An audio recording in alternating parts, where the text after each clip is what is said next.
All right, friends, it's T and I'm back with a new video. And I have to do, oh man, I have to react to this video that Blaha put up. This is the most ridiculous video. I just looked at the first, I guess, 4 minutes of it and right away, misinformation right away. I mean, I don't know. I guess he's just recruiting fitness slaves. So we're going to react to the gym lifting, recruiting fitness, gym lifting, whatever, slave himself, gear slave, Jason Blaha. The gear slave, yes.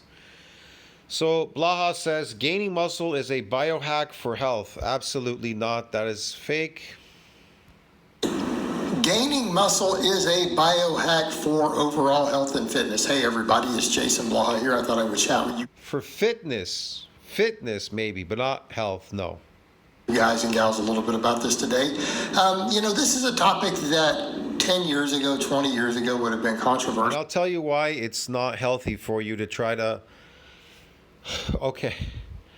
to constantly come in there and pretend that you're building muscle. Man, okay, you're really not. Look, muscle's built through an adaptation. And you get quite a few of these adaptations, and then you get to a level where you're comfortable, you got enough muscle, then you quit. But none of you are doing that, man. You guys are all consistent in your exercises. You're exercise people going in there. You're endurance athletes exercising. So this cannot be healthy. Sarcoplasmic hypertrophy. Holding too much glycogen in the sarcoplasm can become toxic. That's why it's an unhealthy sport. That's why when they tell you these people on steroids, what makes the steroid bodybuilding very unhealthy? Well, number one, steroids are toxic. It's not the molecule itself that's killing you.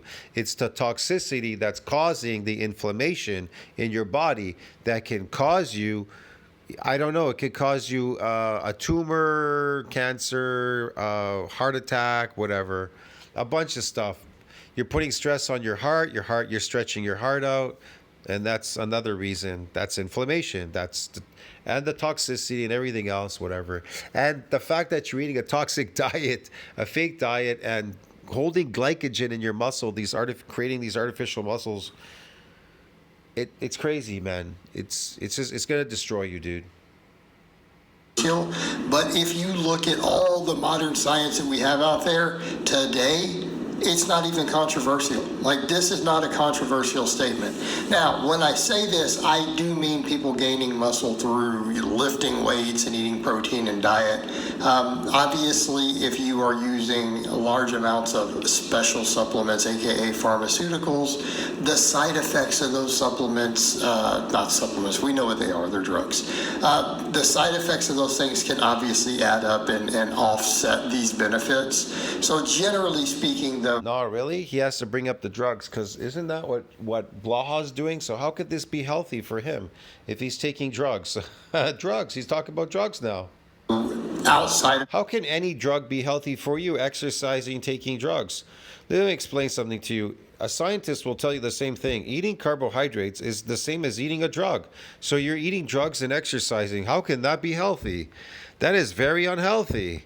That makes something that is not healthy very unhealthy. Get it? Taking drugs, very unhealthy, yes. That just gaining more muscle seems to have positive health benefits.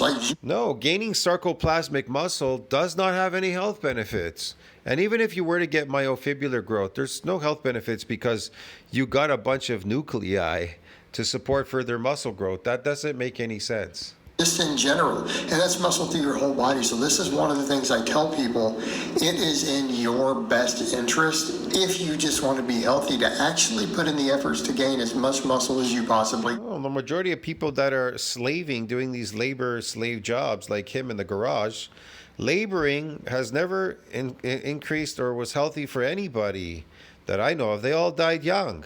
The people that lived the longest were the people that lived a very stress-free lifestyle. They lived the longest. Yeah, they're long-lived. Depending exactly, too. Could be partially genetic and a bunch of other stuff that was passed on, epigenetically was passed on, and stuff like that. Whole bunch of things, I don't know. Plus, maybe they're eating a lot of fucking, cholesterol, animal cholesterol, My mom's parents, my mom, she's living quite long. I mean, Her brothers, they lived a very not healthy lifestyle, smoking, doing weird stuff, drinking, shit, whatever. They're all dead now. My mom is the sole survivor of the whole family, and my mom is already in her 80s. So yeah, and well, I don't know. She's always working. Man, she works so bloody hard. My mom. It's crazy, but she eats a lot of animal fat. She eats stuff that I'd never eat, like, tongue, beef tongue, this, that, whatever. Weird stuff. Can. And I will say with the caveat of, again, gaining muscle, not necessarily just gaining weight. So again, I'm not telling you to get fat. I'm not telling you to overeat enough to gain, 5 pounds every month for the next 6 months, because that's just going to make you fat. That's not what we're talking about. And maybe eating a very, very small calorie surplus unless you're overweight already. Right? If you're skinny, obviously you want to gain some weight slowly over many years. Okay? Not just all at once. So again, putting that caveat in, so we're talking about through lifting You want weight. to slowly gain weight over years? No, you gain it very quickly in an adaptation. It happens very fast. Yeah. There isn't any years gaining muscle in years.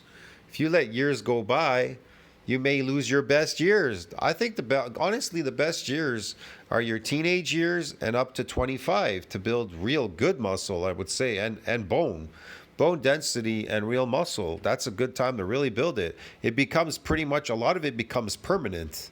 It can be very permanent. I think, well, I'll just say this. After 25, the whole bone remodeling stuff, it stops. It ceases. If you break a bone or something, you're an adult now. It would take months to heal a bone.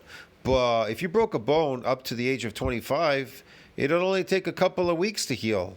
Yeah, because you're in a growth state. You're growing. That's the best time to build real muscle. You don't want to take years, bro. And just gradually gaining muscle over long periods of time, which means your weight gain is going to be very slow, because people have these ideas, I'm going to gain 20 pounds of muscle in a short period of time. Yeah, you're not. You gain 20 pounds in a short period. Yeah, you could gain 20 pounds of myofibrillar growth in an adaptation in a very short period of time. But if you keep trying to put on sarcoplasmic hypertrophy and you're not exceeding that breakdown of glycogen, well, yeah, it will take you years to keep putting on this glycogen. Well, that's just retarded, isn't it? Period of time, you're just going to get fat. All right, now that aside, again, like in my case, guys, I've been doing this for 25 years. Okay, I've been doing this for 25 years. Wow, 25. He's been failing at this for 25 years. Incredible. This is incredible. I'm 47 years old, actually about to be 48 this coming month. 47. Wow. He'll be real close by the time this video comes out. This month, he's going to be 48. He just turned 47, didn't he? So, what do we mean by gaining muscle? Why? All the various health benefits. Right up off the bat, gaining muscle is protective against cancer. And that appears. Muscle is protective against cancer. No, if you keep exercising like you are consistently in the gym, trying to build muscle, thinking that you're building muscle, it'll give you cancer. You'll get cancer. That's how you get it, because you keep inflaming your body. Inflammation destroys cells, destroys your body. It causes accelerated aging. That's the thing. You don't want any inflammation. You don't want it coming from an artificial diet or toxins or alcohol or smoking cigarettes or whatever you're doing there, or exercise. Sorry, laboring in a factory here in the garage. None of these things have ever equated to longevity. Slave diet and slaving with these man-made weights. No, bro. They cause inflammation. They cause cancer. They don't protect you from cancer. Appears to be a fairly open-ended thing, okay? And we know the pathways by which it does it. We know that lifting weights and gaining muscle is protective against cancer. It doesn't mean... That's a lie. He's making that up. Show me where it says that. Prove it to me. Give me some scientific report, something. And even then, I mean, that would be bullshit, because it's kind of obvious on the face of it. Inflammation causes cancer. If you know what causes cancer, do you actually know what causes it? Yeah. Inflammatory response. Okay, so how did this French guy, how did he cure his cancer? What did he say? Oh, he went on a carnivore diet. He ate red meat and drank water. Yeah. Okay. What did he do that was different? He stopped eating foods that caused inflammation in his body.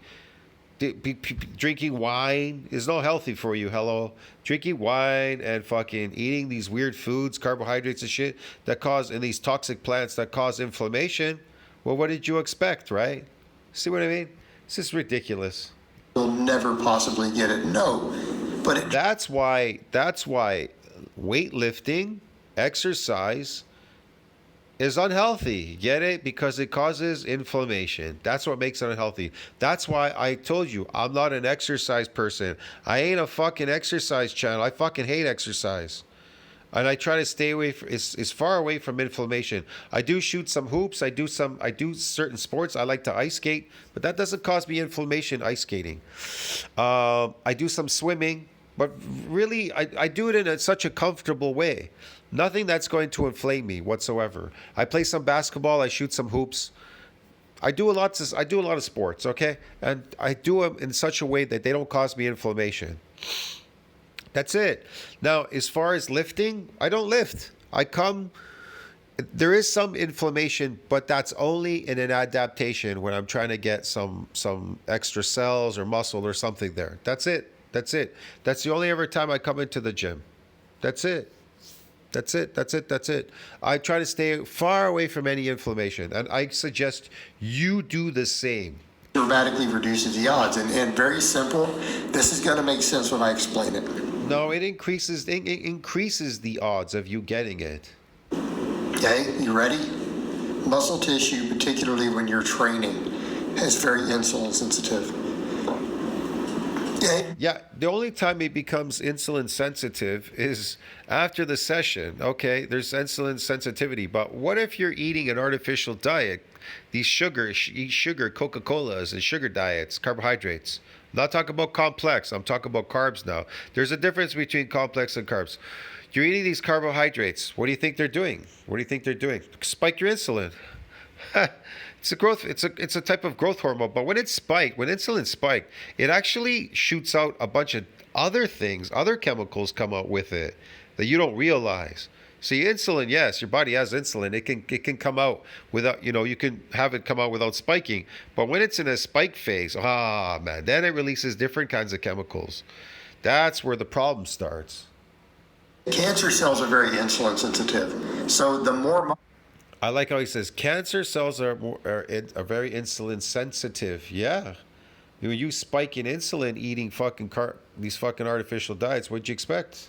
muscle you have, the lower your insulin response to foods you eat. No, no, that's not true. He's making that up. I know that if you are training and you're eating complex carbs, it's slow absorbing, so it doesn't spike insulin. Carbohydrates and these toxic foods, they spike insulin. That's what they do. Okay? Your muscle The exercise, too much exercise could possibly spike it too. I don't know. It's hard to say. tissue competes for insulin, it competes for blood sugar, it competes for nutrients with other tissues in the body, including tumors. All right? This has been found to be true in the lab, like in Tumor, got a tumors. and the demographics and epidemiology.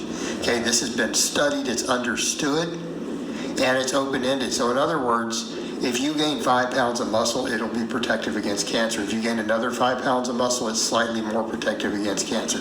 If you gain another 5 pounds of muscle, you see where we're going? It appears to be fair. Absolutely not. I don't know what he's talking about. He's lying. And how do you know what type of muscle you're getting? Is it myofibrillar or sarcoplasmic? Which one are you shooting for? See what I mean? But if you're lifting every day like him in the gym, you can get cancer. You could. Depends. I don't know. It's hard to say. Most likely, he's still getting inflammation. He's still getting accelerated aging and everything else. But it could be the fact that, well, he's exercising. So these foods that he's eating, they're coming in. They're being burned as energy. So in one factor, he may be lucky because he may never have a chance to get this cancer cell to develop because he keeps burning it like a garbage can. This is his way to burn garbage. Eat garbage in, garbage out. Get it? Yeah. Open-ended, right? So as far as cancer goes, literally the more muscle you stack onto your body, the easier your body can fight off and deal with tumors. Okay? Yeah, but you wouldn't get it to begin with if you ate your natural food as a carnivore, meat, raw whatever, raw animal products. In addition to the fact that we know that people who weight train survive chemo at a higher rate. At Bet365, we're all about amazing experiences. That one's easy. How about diabetes? What did he say? People that take chemo and lift survive? They don't survive. It's a known fact in science. They say